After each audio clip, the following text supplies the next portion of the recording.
Si le travail, c'est important, cela ne peut pas être à n'importe quel prix, pas dans n'importe quelles conditions, et surtout pas toute la vie. Anthony Gratakos, tu es porte-parole de la gauche républicaine et socialiste. Peut-être tu peux nous en dire un peu plus.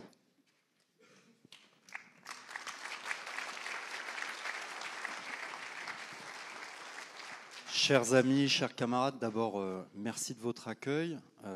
Je suis évidemment heureux que ce meeting soit plus large que la NUP. Si Emmanuel Macron n'a pas réussi à trouver une majorité à l'Assemblée, il a au moins réussi à faire que toute la gauche se retrouve et à ce qu'une majorité se réunisse dans le pays contre lui. C'est déjà un progrès. Ce soir, beaucoup va être dit sur ce projet de réforme. Moi, je voudrais m'arrêter sur un argument du gouvernement qui me semble être quelque chose d'important. C'est la question de l'espérance de vie. Les libéraux, ils ont toujours des raisonnements un peu simplistes. Leur idée, c'est que comme on vit plus longtemps, il faut qu'on travaille plus longtemps. Mais personne ne se pose la question au gouvernement de savoir pourquoi on vit plus longtemps. Alors, évidemment, la médecine, la science, la recherche n'y est pas pour rien. Si en 200 ans, on a pris plus de 25 ans d'espérance de vie. Mais les luttes sociales, ce qui a permis de réduire le temps de travail, de gagner les congés payés, d'instaurer une sécurité, des conditions de travail décentes pour les travailleurs, ça y a participé grandement. Si on travaillait comme on travaillait au XIXe siècle, un salarié ne vivrait pas plus de 60 ans aujourd'hui.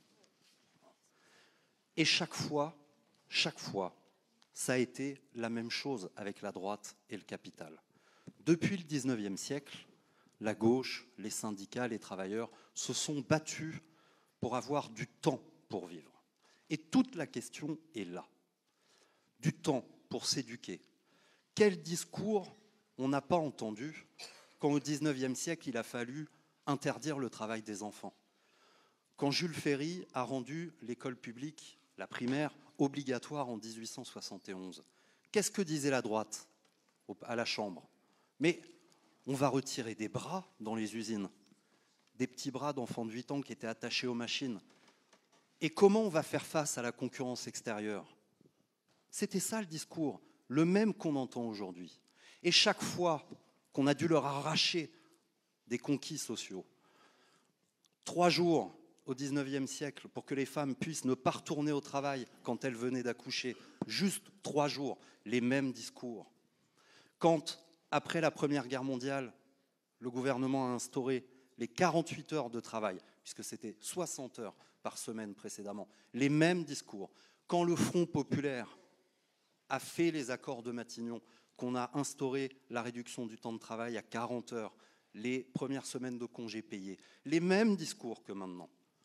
En 80, quand François Mitterrand est arrivé au pouvoir, la retraite à 60 ans, certains ici doivent s'en souvenir, les mêmes discours. Et est-ce que la France s'est effondrée? Est-ce que le capital n'a pas réussi à faire d'argent? On est là aujourd'hui et on le constate. À l'heure des super bénéfices, des GAFAM, de l'actionnariat qui n'a jamais autant gagné d'argent, de la financiarisation de l'économie, de la numérisation galopante de tous les secteurs d'activité, à l'heure de la robotisation, de l'intelligence artificielle qui arrive. Il faut être à rebours complètement de l'histoire, du progrès social, de la logique de civilisation pour nous dire il faut travailler plus et il faut travailler plus longtemps. La droite a toujours été à rebours du progrès. Donc, cette lutte contre ce projet de réforme, il est un symbole pour la justice des travailleurs et pour la dignité des travailleurs.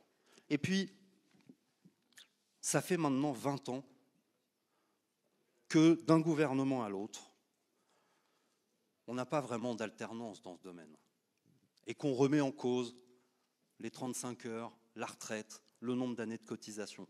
Ça fait 20 ans que le capital, le grand patronat, la droite s'acharnent à casser tout ce que nous avons mis 2 siècles à obtenir pour avoir du temps de vivre. Cette lutte, aujourd'hui, c'est le premier stop que nous pouvons mettre à cette politique de casse sociale. C'est la première fois que nous pouvons répondre à Nicolas Sarkozy qui disait que ça ne servait plus à rien de descendre dans la rue, que nous pouvons répondre à ceux qui nous disent qu'il n'y a aucune alternative. D'autres le diront dans leurs interventions, même quand on considère, ce n'est pas notre cas, et Yann vient très bien de l'expliquer, il y a d'autres solutions pour financer les retraites. Mais même quand on ne considère pas ça, même quand on considère qu'il n'y a pas de problème, maintenant, il faut mettre un coup d'arrêt à cette politique, parce qu'il lui reste 4 ans à Macron. Et si on laisse filer cette occasion-là, il lui restera 4 ans pour continuer le sale boulot contre les travailleurs de ce pays.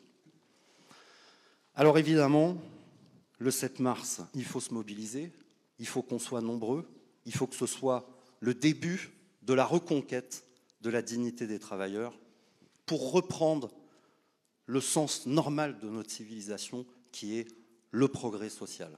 Donc on vous attend nombreux pour défendre nos retraites, pour défendre ce qui est, depuis 2 siècles, pour les travailleurs, une ligne d'espoir, une ligne de vie, une ligne de dignité, la retraite à 60 ans. Merci à tous.